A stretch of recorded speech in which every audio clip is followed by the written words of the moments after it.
자, 9절부터 14절 오늘 본문입니다.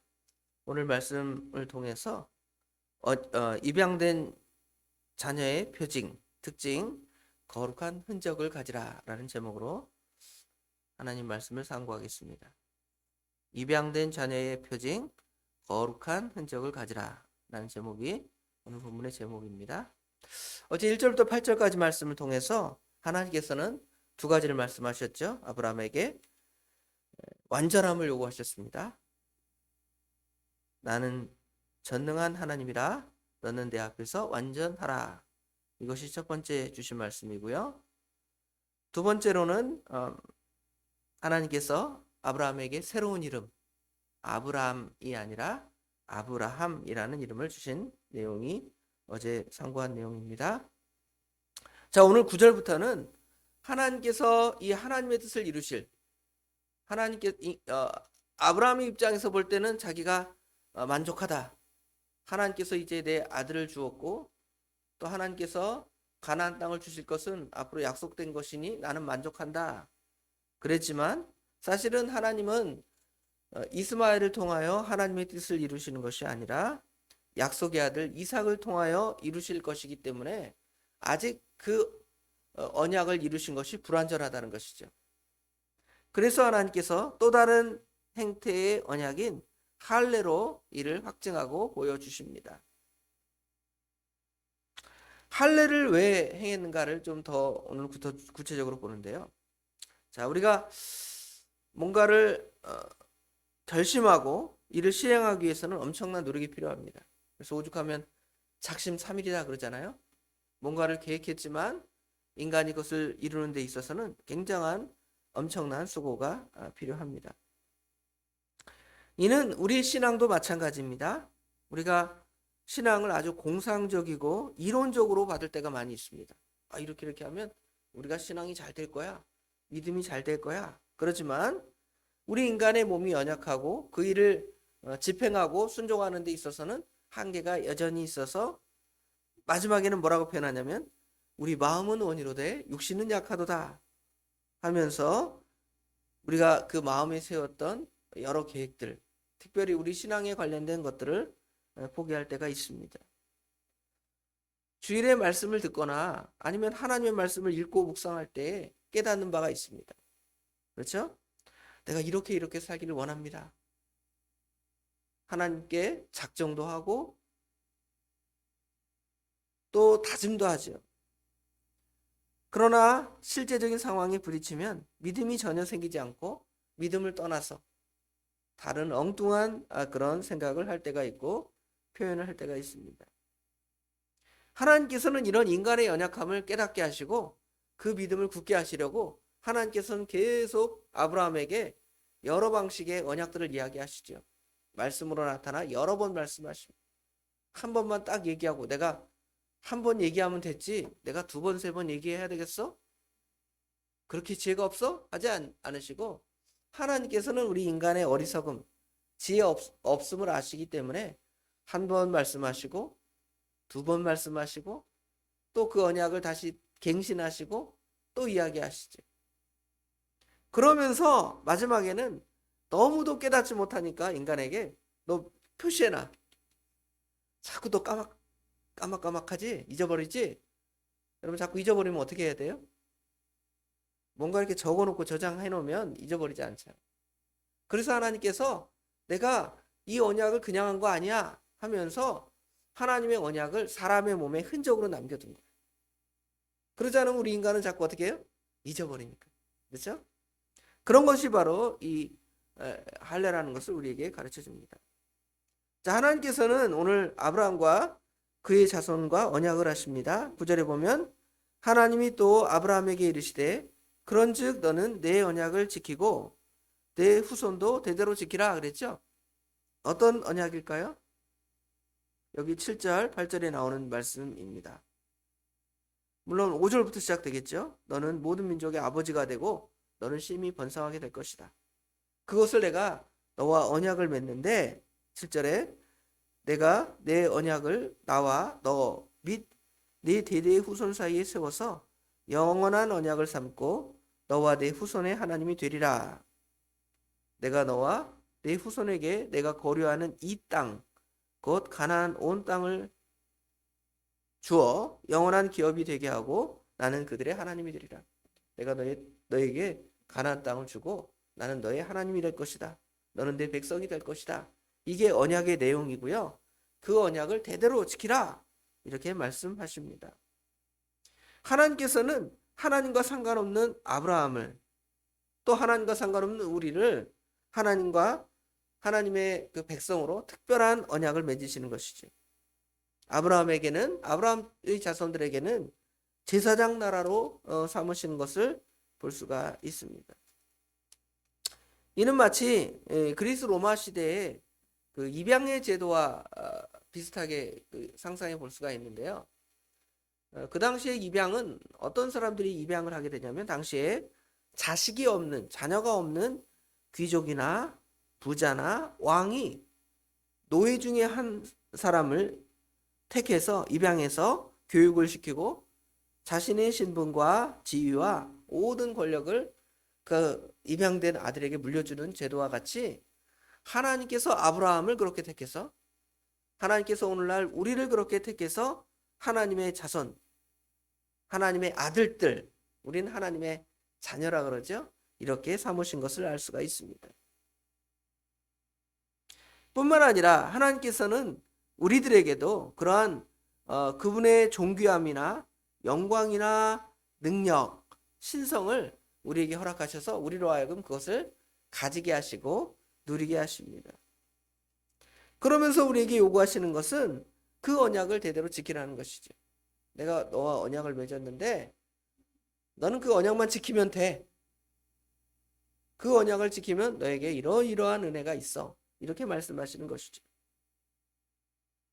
그런데 문제는, 하나님은 전지전능하시고 능력이 많으시기 때문에 그 언약을 폐하실 수가 없어요.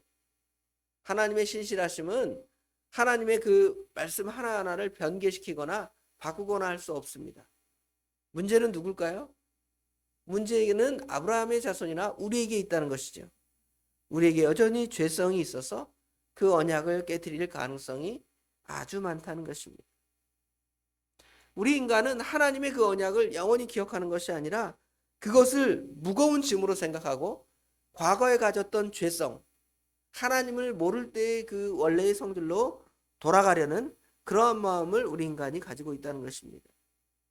그래서 하나님께서는 특별히 여러 번의 말씀의 반복을 통하여 우리에게 하나님의 언약을 정확하게 이해시키고 가르쳐 주는 것입니다. 우리가 이 시간에도 하나님께 나와서 하나님 말씀 배우는 목적이 무엇입니까? 그런 목적이에요. 우리 인간은 자꾸 잃어버리고 그 말씀에 굳건히 서지 못하니까 하나님께서 깨우쳐 주시고 또 깨우쳐 주시죠. 여러 번 반복해서 깨우쳐줘야 겨우 그냥 그 머리에 흔적이 남아서 그대로 순종할 때가 있습니다. 그래서 하나님께서 우리에게 안전장치를 허락하신 거예요. 안전장치.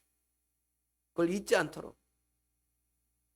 예를 들어 집에 가스가 있는데, 집에 가스를 우리가 사용하죠. 근데 가스가 안전장치가 없으면 누수가 돼서 우리가 불을 탁 켤 때 집이 펑 하고 터지고 폭발할 수가 있잖아요. 그러니까 집에다가 그 가스 안전장치를 탁 설치하면 우리가 모르는 순간에 가스가 셀 때에는 갑자기 그 안전장치가 소리를 내서 자동으로 어떻게 해요? 그 기회를 차단하고 가스를 사용하지 못하도록 하잖아요.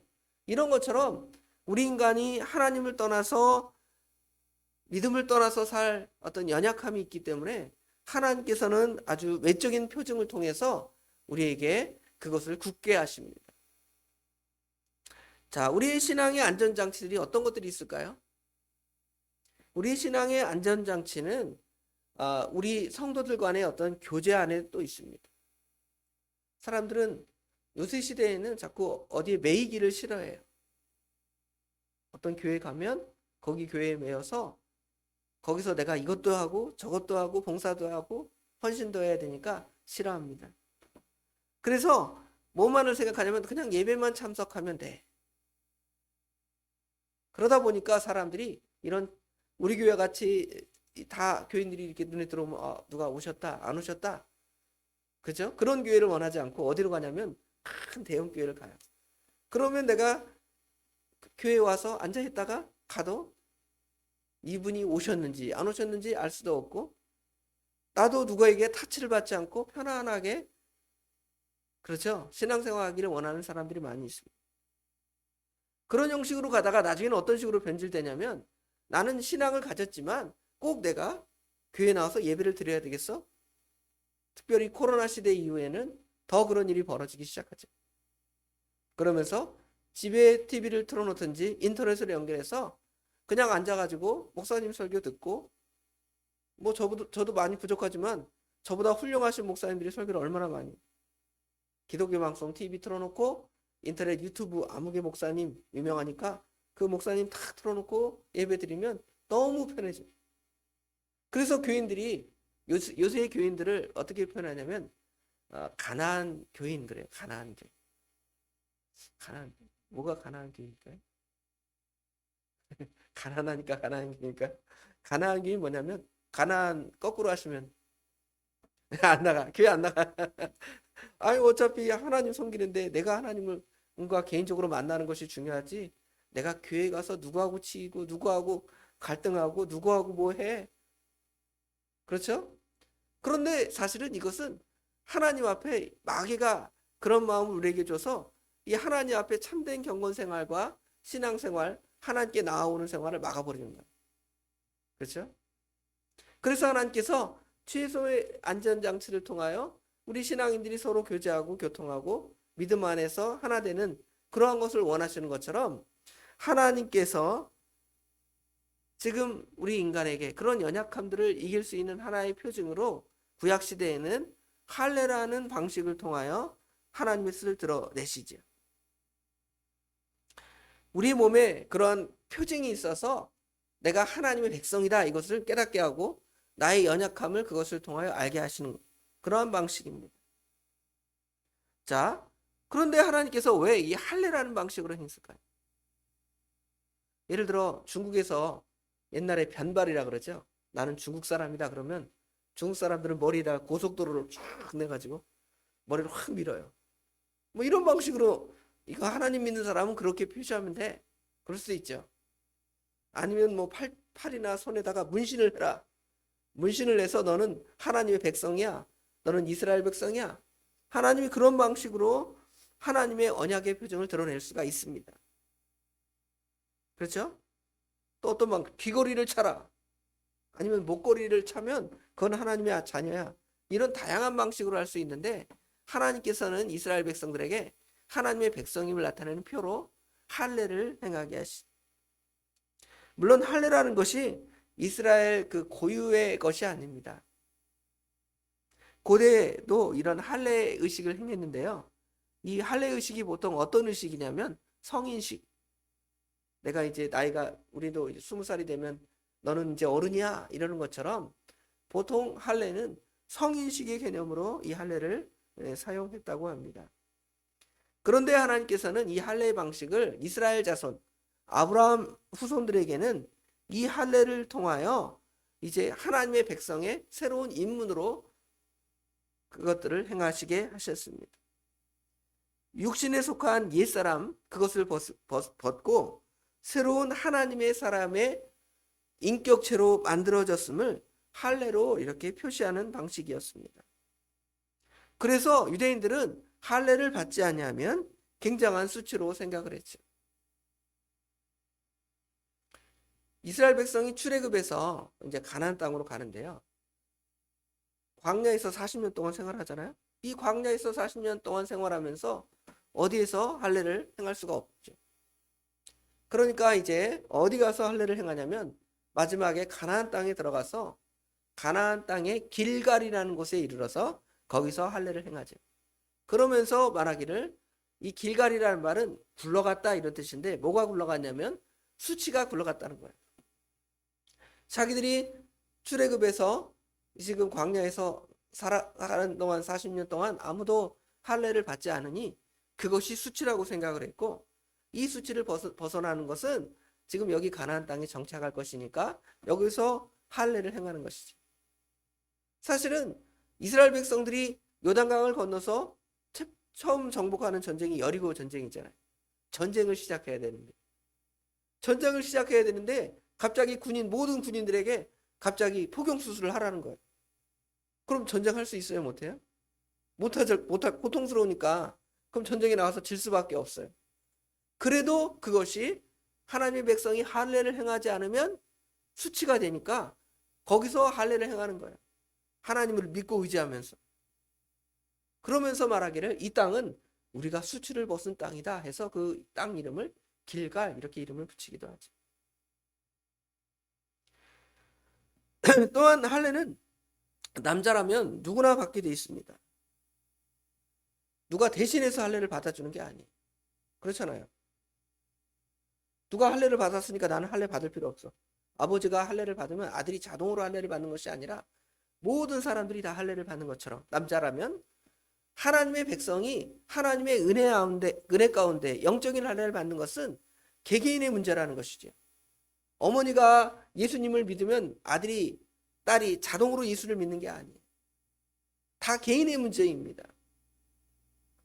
그리고 그것은 모든 인류가 다 하나님의 은혜를 받아야 할 모든 같은 존재들이고 모든 인류가 다 죄 가운데 있다는 것을 보여주는 것이죠. 그 죄 가운데 있는 그 죄의 수치를 다 벗어버려야 되는 것이죠. 그럼 결국은 이 할례는 오늘날 신약시대의 세례와 같은데 세례는 우리 모든 개개인의 문제라는 것이죠. 누가 받아서 내가 할례 받았으니까 너는 그 할례 안에 다 들어간 거야. 물론 구약에 그 유아 세례와 같은 형태가 있기는 해요. 부모가 믿으니까 자녀로 하여금 내가 이 자녀를 신앙으로 키우겠습니다 해서 어린아이들에게 유아 세례를 행하지만 유아 세례를 받았다고 해서 구원받는 게 아니죠. 그 아이가 나중에 신앙이 어느 정도 자라면 입교를 하죠. 교회 안에 들어와서 나도 우리 어머니가 믿는 그 신앙을 나도 가졌습니다 하고 입교를 통하여 그 신앙을 세워나가는 것처럼 신앙의 문제는 다 그런 것입니다.